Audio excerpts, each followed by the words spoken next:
China's Tencent to a list of Chinese tech firms Tencent. Tencent paid $400 million. Tencent is China's largest social media company. The app's owner, Tencent Holding. Imagine a company so powerful that it shapes almost every part of daily life.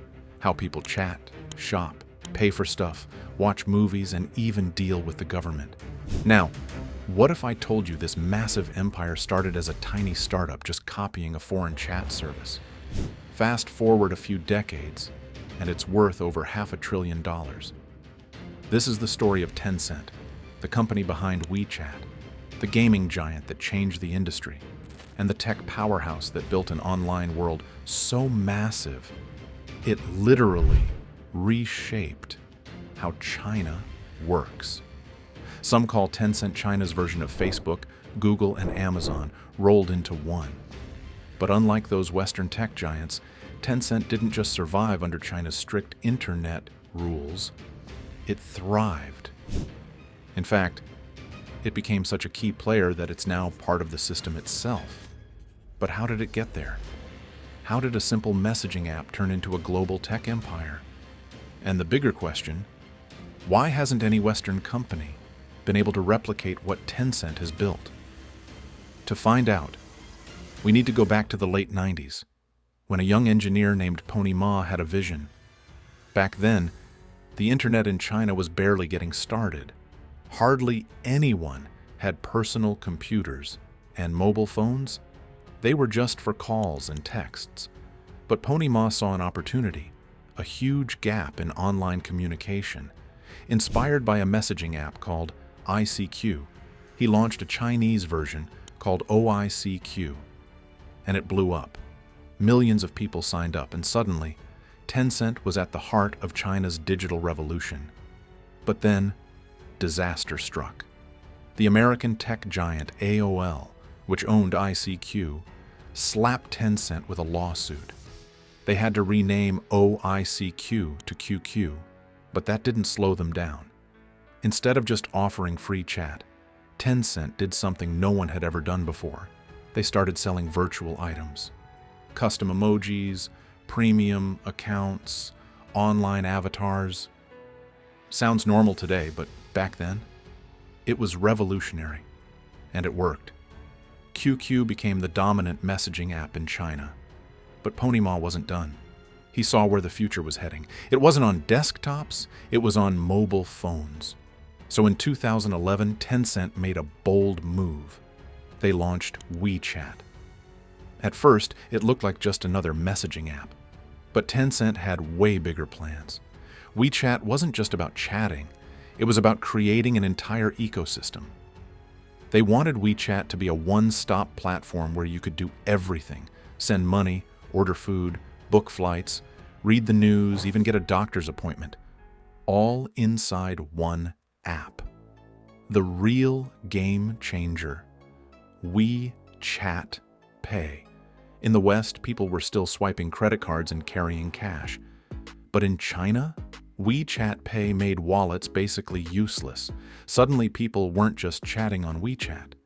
They were using it to buy groceries, pay rent, and even grab street food with a quick scan of their phone. Businesses of all sizes rushed to integrate WeChat Pay. And before long, Tencent wasn't just running a messaging app, it was controlling how China paid for everything. Then came mini programs, tiny apps that ran inside WeChat itself. Businesses, hospitals, even government agencies started offering services directly through the platform. It was like the entire internet packed into a single app. By 2023, WeChat had millions of these mini programs, turning it into a platform within a platform. But Tencent wasn't just changing daily life in China, it was taking over the global gaming industry. While people in China were using WeChat to pay for lunch, millions of gamers worldwide were playing Tencent-owned games. And Tencent's strategy? Genius. Instead of just making its own games, it bought into the biggest gaming companies on the planet, Riot Games, fully owned. Yep, the company behind League of Legends. Epic Games, a major stake. Fortnite, anyone? Activision Blizzard, Ubisoft, Supercell. Tencent has investments in all of them. Clash of Clans, Call of Duty, you name it. By doing this, Tencent didn't need to convince people to download a Chinese app. It just owned the games they were already playing. And that move made it the largest gaming company in the world, pulling in billions of dollars every year. With great power comes great responsibility. And in Tencent's case, great scrutiny. The Chinese government started paying closer attention. Tencent had simply become too big to ignore. At first, this relationship seemed mutually beneficial. The government relied on WeChat for official communications, digital IDs, even pandemic contact tracing. But there was another side to this partnership, one that made a lot of people uneasy. With government collaboration came strict regulations. WeChat messages, news articles, and social media posts had to follow China's censorship laws. Certain political discussions blocked or removed in real time. Critics even accused Tencent of helping with mass surveillance, though the company has never confirmed or denied it. Then came China's tech crackdown. In 2021, Beijing tightened regulations on everything, from gaming to fintech. Tencent was forced to limit screen time for minors, tighten payment controls, and cancel expansion plans. Its stock price crashed, wiping out hundreds of billions of dollars in market value. Some thought this was the beginning of Tencent's downfall, that the government had too much control and Tencent's days of rapid growth were over. But Tencent had faced challenges before. Instead of fighting the crackdown, it adapted, shifting focus to AI, cloud computing, and global expansion. And that's where things got tricky. Tencent had dominated China, but breaking into Western markets was a whole different battle. Language barriers, cultural differences, and political tensions made expansion difficult. One of Tencent's biggest global wins came through gaming. By owning major stakes in Riot Games, Epic Games, and Activision Blizzard, Tencent made sure millions of people worldwide were playing Tencent-owned games, even if they didn't know it. But when it came to social media and fintech, Tencent struggled. WeChat never caught on outside China, despite efforts to compete with WhatsApp and Facebook Messenger. And there were several reasons why. Privacy concerns. Western governments were skeptical about WeChat's ties to the Chinese government. The US ban attempt. In 2020, the US tried to ban WeChat over national security concerns. The ban never fully happened, but it killed WeChat's global momentum. Tough competition. In places like the US and Europe, Tencent had to go up against Apple Pay, PayPal, and Google, all already deeply embedded in daily life. So, while Tencent remains a giant in China, its global ambitions have hit serious roadblocks. But that doesn't mean it's slowing down. The company is now betting big on AI, cloud computing, and digital entertainment, industries that will shape the future of technology. The big question is, can Tencent keep evolving, or has it already peaked? One thing's for sure, Tencent has already changed China forever. It's transformed how people pay, how they play, and how they live. But the real question is, will the rest of the world follow the Tencent model? Because think about it. If you could do everything, messaging, shopping, banking, entertainment, all inside a single app, would you use it or would you fear it? In China, that future is already here. But Tencent wasn't about to slow down. The company knew that if it wanted to keep growing, it couldn't just rely on social media, gaming, and digital payments. It had to go bigger, pushing into AI, cloud computing, and even the metaverse. And that's exactly what it did. Tencent's AI research has made some serious breakthroughs, from facial recognition to natural language processing. Its cloud computing division is going head-to-head with Alibaba and global giants like Amazon Web Services, powering everything from businesses and smart cities to China's space program. Then there's the metaverse. While companies like Meta and Apple are still trying to figure out how to make virtual reality mainstream, Tencent has already laid the foundation. With its dominance in gaming and digital entertainment, it's investing in VR, AR, and blockchain, hoping to create a fully digital world where people can work, play, and socialize, all powered by Tencent's infrastructure.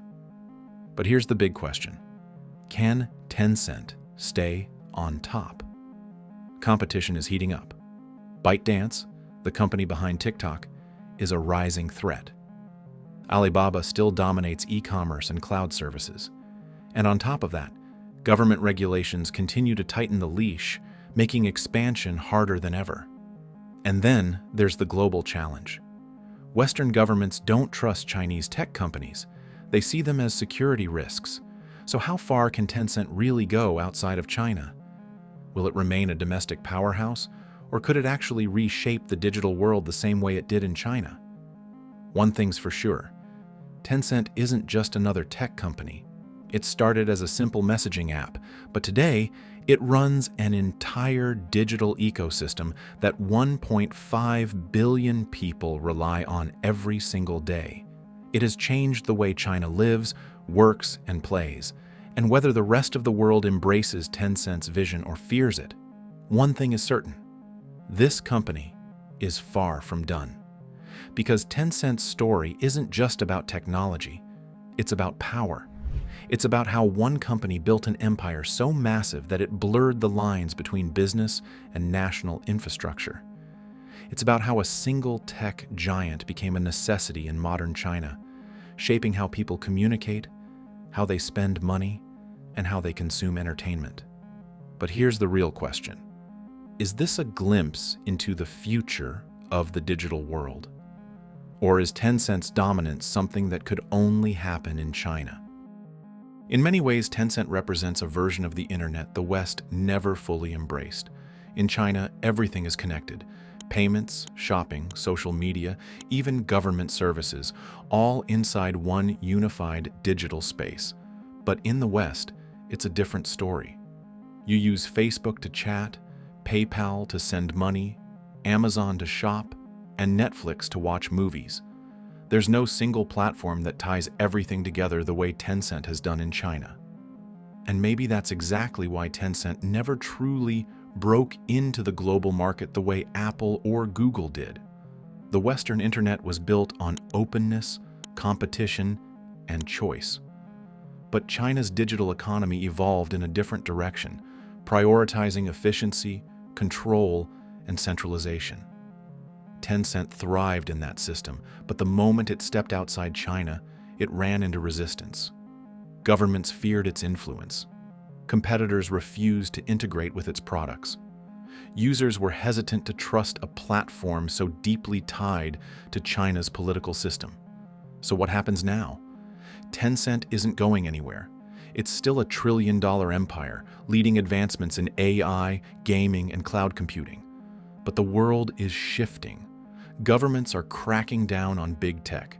AI is reshaping entire industries. New competitors like ByteDance are rising fast. Tencent may have defined China's digital age, but can it stay ahead in the next era of technology? And beyond that, should the world learn from Tencent's success or fear its model of digital dominance? Because here's the real question: how much of our lives are we willing to hand over to technology? And who gets to control it? That's the dilemma.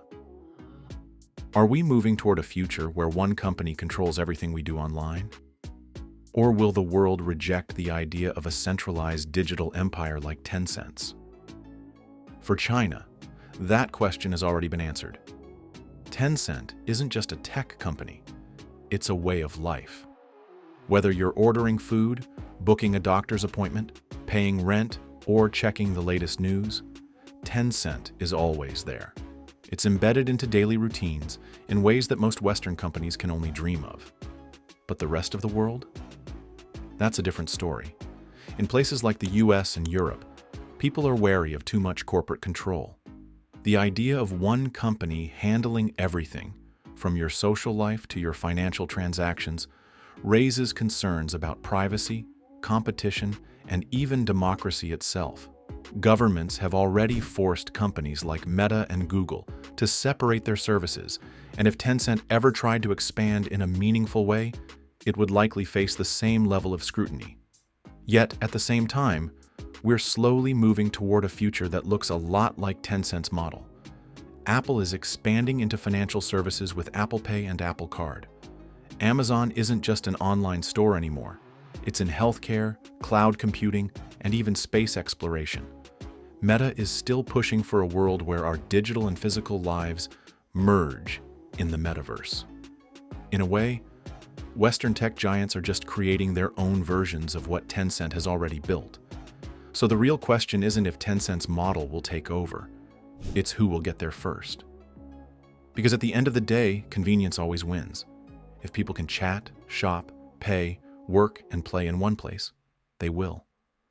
The only thing standing in the way is trust. And that's Tencent's biggest challenge. It built an empire in China, but outside of its home country, it faces a world that is both fascinated and afraid of what it represents. The rise of Tencent is both a warning and a blueprint, a glimpse of what the future might look like if one company truly controls the digital world.